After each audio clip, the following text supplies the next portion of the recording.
Assessment है प्रथम चरण का, वो पूरा हो चुका है और लगभग 72 सीटों पे हम स्पष्ट रूप से जीत रहे हैं 121 में से। इसमें समय लगा क्योंकि हमने हर सीट से, हर बूथ से आंकड़े इकट्ठे किए और रोचक बात यह है कि दूसरे खेमे में एक बौखलाहट की इंतहा हो गई। सुनने में आया कि कुछ रैलियां उन्होंने कम कर दी हैं, आपस में भी इनके कोई समन्वय अच्छा नहीं बन पा रहा जेडीयू और बीजेपी का। खैर वो होना ही था, आज नहीं तो कल। चिराग पासवान की पार्टी और जेडीयू का भी समन्वय नहीं बन पा रहा, हमें मालूम था। लेकिन अब जो 121 सीटों पर हुआ उससे यह स्पष्ट हो चुका है कि उस खेमे में खलबली मची हुई है और हम 72 सीटों पर स्पष्ट रूप से जीत दर्ज कराने जा रहे हैं। हमारे बूथ वाइज आंकड़े हमने लिए और उसमें समय लगा।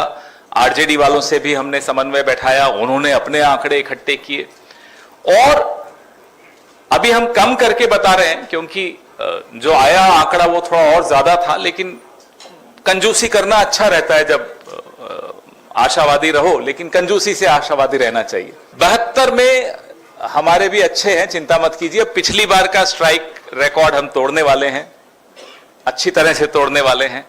और जब एक परिवार मिलकर कुछ संघर्ष करता है तो ये नहीं देखा जाता कि माता को कितना हासिल हुआ, पिता को कितना हासिल हुआ, बड़े भाई छोटे भाई, कुछ नहीं होता, सब बराबरी से लड़ रहे होते हैं। उसका नतीजा आपको चौंका देगा, आने दीजिए। सुना आज प्रधानमंत्री भी घूम रहे हैं। एक अजीब बात हमने देखी, इसी होटल में देखी। जब गृह मंत्री इस होटल में आते हैं तो लिफ्ट के सीसीटीवी के ऊपर कागज चिपका दिया जाता है। तो हमें नहीं समझ में आया कि गृह मंत्री यहां किससे मिलने आ रहे हैं, किसका मुंह छिपाया जा रहा है, किससे डर डर के छिप छिप कर मिलना पड़ रहा है। क्या वो अधिकारी हैं, कौन है? इसका जवाब हम उम्मीद करते हैं गृह मंत्री देंगे। चलिए, आप ट्रैफिक रोक देते हो, लिफ्ट्स रोक देते हो, रास्ते बंद कर देते हो, सब मंजूर है। सीसीटीवी कैमरा के ऊपर कागज क्यों होटल वालों को मजबूर करके लगाया जाता है, ये हम जानना चाहते हैं। किससे मिल रहे हैं गृह मंत्री? इस देश के गृह मंत्री ये छिप छिप कर मीटिंग्स क्यों कर रहे हैं? अधिकारी अब आपसे नहीं डरते, गृह मंत्री जी को ही समझ लेना चाहिए।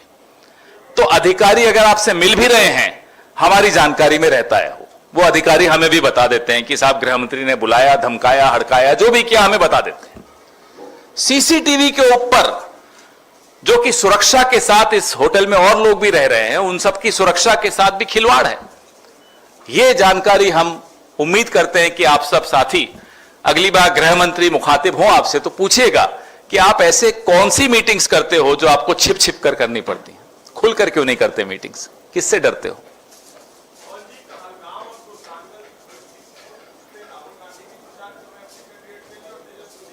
निश्चिंत रहिए, मैसेज स्पष्ट है। किसको हराना है ये हम दोनों जानते हैं, आरजेडी भी, हम भी, हमारी सारा गठबंधन जानता है कि कैसे और किसको हराना है। सर, 62,000 करोड़ का जो ऊर्जा घोटाला हुआ है उसमें, अब आपने ऐसा सवाल पूछ लिया है, 2 लोग अभी अपना कैमरा ऑफ कर देंगे। मैं नाम नहीं लूंगा। मैं आपको बता रहा हूं कि 62,000 करोड़ तो कम बोला हमने, 25,000 करोड़ हर साल 25 साल तक। आप कैलकुलेट कीजिए, मैं कल तो भूल गया, मेरे कैलकुलेटर पे नहीं आ रहा था।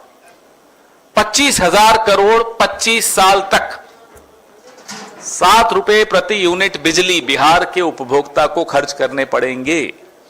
तो घोटाला बहुत बड़ा है, महा घोटाला है। 62,000 करोड़ अगर इंडिया ने घोटाला किया है तो आज 125 यूनिट बिजली फ्री दे, तो आप कहां से लाएंगे 200 यूनिट फ्री बिजली दे? हम बिना घोटाले किए बहुत कुछ कर सकते हैं, हमने कई राज्यों में करके दिखाया है। हमने मुफ्त बिजली दे के दिखाई है, हम साबित करके दिखा चुके हैं। इसलिए हमें, आप जो जब ये सवाल पूछते हो तो हमें कोई घबराहट नहीं होती बताने में कि हम पेंशन भी दे सकते हैं, ओल्ड पेंशन भी दे सकते हैं, मुफ्त बिजली भी दे सकते हैं। अर्थशास्त्र की समझ होनी चाहिए बस, और नीयत साफ होनी चाहिए। 1 रुपए में 1050 एकड़ जमीन देने की अगर नीयत होगी तो नहीं कर पाएंगे। सर, आपने कहा कि 72 सीटों पर ट्रेन में आपको एक आधार क्या है, कौन से ऐसे मुद्दे हैं जिससे जनता को अपील किया है, जिसके आधार पर आप उससे कॉन्फिडेंस? अच्छा सवाल है आपका। 2-3 मुद्दे निकल कर आए। बेरोजगारी बहुत बड़ा मुद्दा निकल कर आया। नौजवान तमाम और कारणों से ऊपर उठकर नौजवान खुलकर अपने गुस्से का इजहार कर रहा है।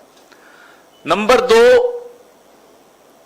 एंटी इनकम्बेंसी बहुत ज्यादा हर वर्ग में दिखाई दी कि भाई बहुत हो गया, अब मौका किसी और को देना चाहिए। और नंबर 3, जितनी बार प्रधानमंत्री बिहार में आकर मुंह खोलते हैं, पहले तो वोट कम हो रहे थे, अब सीटें कम होती हैं। तो प्रधानमंत्री इस चुनाव में विपक्ष के लिए सबसे बड़े स्टार कैंपेनर बन के उभरे हैं, हम सब के लिए। सर, जिस तरह से तेज प्रताप यादव ने कल रोजगार और नौकरी के साथ सहमति जताई, ये बोला कि जो देगा उसके साथ अब करें, साथ में रवि किशन कहीं ना कहीं असहज महसूस कर रहे हैं, क्या कहेंगे? अब वो तो उनके बीच का क्या है हमें नहीं मालूम। मैं ये जानता हूं, यहां हम बैठे या वहां आप बैठे, किसी से आप बात कर लीजिए, हमारे होटल के साथी भी यहां खड़े हैं, बेरोजगारी एक ऐसा मुद्दा है जो हर घर का एक मुद्दा है, हर परिवार का मुद्दा है, हर मोहल्ले का मुद्दा है, हर टोले का मुद्दा है, हर गांव का मुद्दा है। आप निश्चिंत रहिए, इतना मैं आपको कह सकता हूं कि जिन लोगों ने 2 करोड़ नौकरियों का वादा करके 2014 में सत्ता हासिल की थी, कुछ वक्त के बाद कह दिया था जुमला था, हम ऐसा नहीं करने वाले, हम करके दिखाएंगे।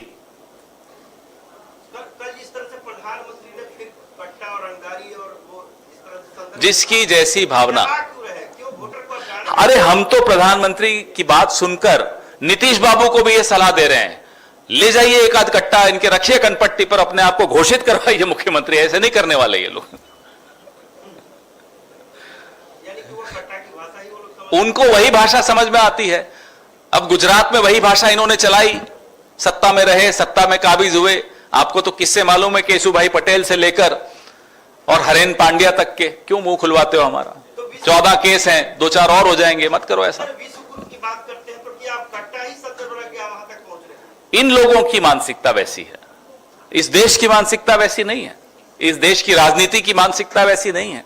और जिस प्रदेश से ये लोग आते हैं वहां से गांधी आए हैं भाई, वहां ऐसी भाषा नहीं चलती। इन्होंने चलाने की कोशिश की है, ज्यादा दिन नहीं चल पाएंगे। लेकिन नीतीश बाबू को हमारी सलाह पहुंचा दीजिए, अभी भी वक्त है, कट्टा लाइए, लगाइए इनकी कनपट्टी पर। लेकिन ये जरूर मुझे जवाब दिलवाइएगा कि ये छिप छिप कर गृह मंत्री इस होटल में किससे मिल रहे हैं।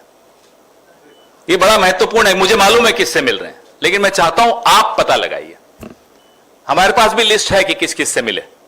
भाई अपने उप मुख्यमंत्री पर हमला हो रहा है, खुद गृह मंत्री हैं, उस हमले को नहीं रोक पा रहे, फिर कहते हैं जंगल राज।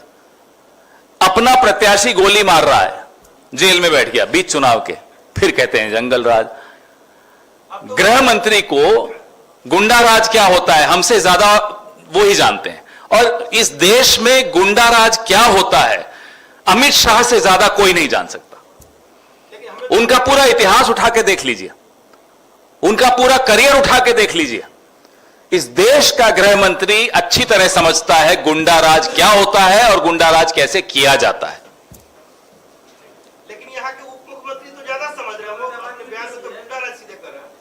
हाँ तो बेचारे भुक्तभोगी हैं, कंट्रोल ही नहीं कर पा रहे, अपने ऊपर हमला नहीं रोक पा रहे, वो क्या खाक सुरक्षा करेंगे बिहार के लोगों की?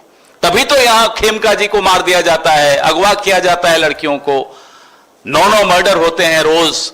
इसीलिए होता है ना कि ये गुंडा राज चल रहा है यहां।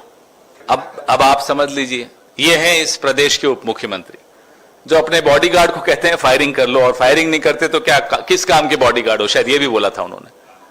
फिर कहते हैं कि वो नशे में कोई था। अरे आप, हमने तो सुना यहां शराबबंदी है तो नशे में कैसे उनके साथ कोई घूम रहा है बताइए। लाइव लगातार के वीडियो को लाइक करें, सब्सक्राइब करें और बेल आइकन को दबाना न भूलें।